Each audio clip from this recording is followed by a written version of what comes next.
Ang isa sa pinakamasarap na pag-usapan sa buhay natin ito ay ang pag-ibig.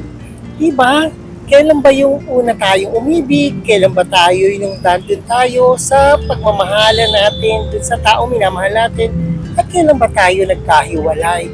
Diba yan yung mga umiikot-ikot sa ating mga isipan sa pagmumuni-muni kung ano nga ba ang ating pag-ibig na kinasakutan sa mundong ibabaw.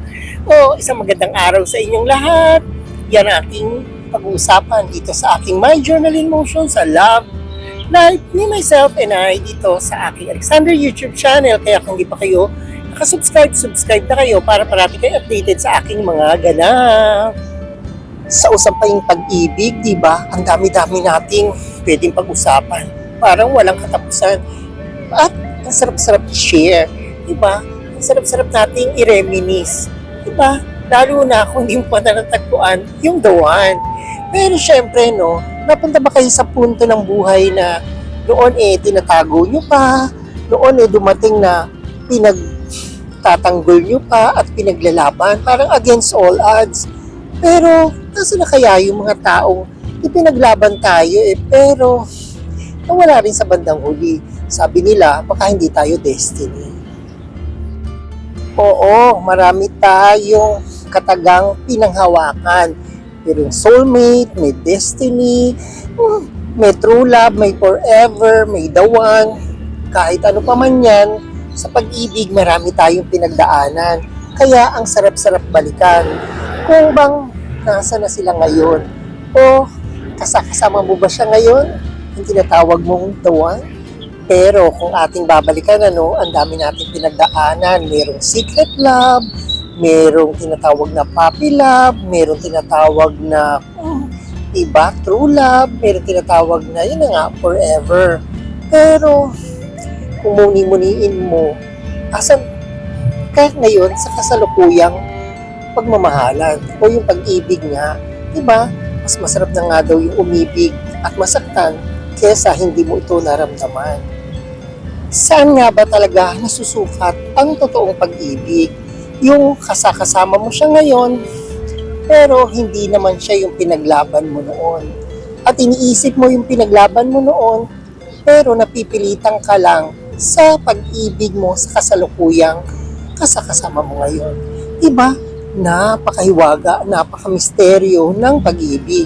Kasi 'di ba, minsan napilitan ka lang o kaya dahil sa mga anak mo lang o kaya wala na kasi ito na yun parang wala kang magagawa kasi gusto mong may makasama sa tinatawag natin sa pagtanda natin.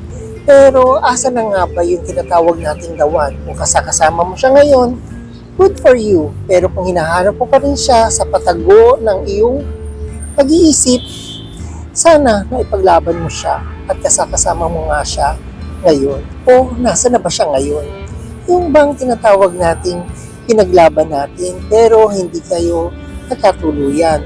Yung tinatawag na nating love you now, hate you later. Yung pag-ibig na mga hindi kumapit, na mga hindi natin napagtagumpayan. O, diba? Napaka-misteryo ng pag-ibig. Yung minsan kasama mo na siya ngayon pero napapaisip ka na siya ba talaga yung aking hinangad na pagmamahal sa buhay na ito o napilitan lang ako o tinatrabaho mo lang kasi nga para walang masabi yung iba successful ka nga sa marriage life mo o sa love life mo. Diba minsan pagkaisipin natin kung sino ba yung katabi natin ngayon, siya ba yung tinawag nating true love? Siya ba yung forever? O siya yung hindi natin inaakala na mamahalin? Kung ano man yan, pagmuni-munian nyo. Kasi nga, mahiwaga ang pagmamahal, ang salitang pagmamahal. Ang mahalaga, maging totoo ka sa iyong nararamdaman. Madalas, napapaisip tayo, kailan ba tama o kailan ba mali ang umibig. Diba? Ang pag-ibig malawak yan, nakahulugan. Pero isa yan sa masarap nating naramdaman dito sa buhay natin. Diba? Sarap-sarap kayong umibig kahit na minsan ay sadyang kay pait. Minsan, pinag-uusapan natin ang pag-ibig, hindi naman sa bitter. Kung tatanungin natin, nasa na kaya yung ating mga relasyon noon? Kahit man lang puppy love, o kaya nga yung secret love, o yung pinaglaban mo. Yung against all odds, di ba? Dati may ganun At nasa na ba yung nangako sa'yo na hindi kanya iiwan? Minsan, binabalikan lang natin yun. Hindi sa bitter tayo. Kaya minsan isipin nyo rin ba kung sino yung kasama nyo ngayon kahit na may mga anak na kayo o kaya engaged na kayo, totoo bang wala ka nang iniisip na minahal mo noon na pinanghinayangan mo.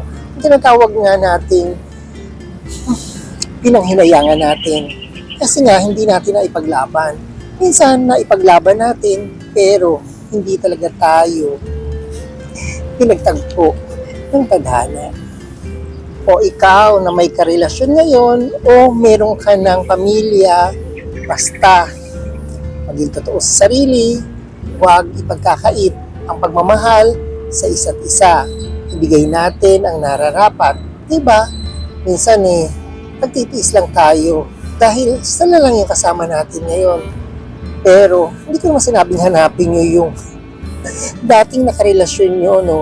Sinasabi ko lang, ang sarap pag-usapan.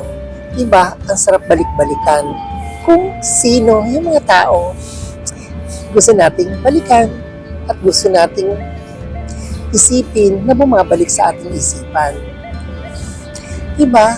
I'm sure, meron din kayong ganong nararamdaman na sarap-sarap balikan. O ayan, isang pag-ibig na naman. O, usapang pagmamahala ng ating pinag-usapan sa araw na ito.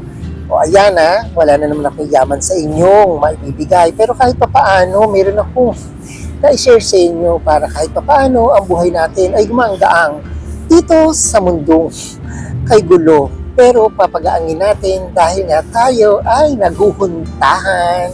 Ayan, thank you for watching. And please don't forget to subscribe, share, like, and comment to my video. And thank you for watching, and God bless!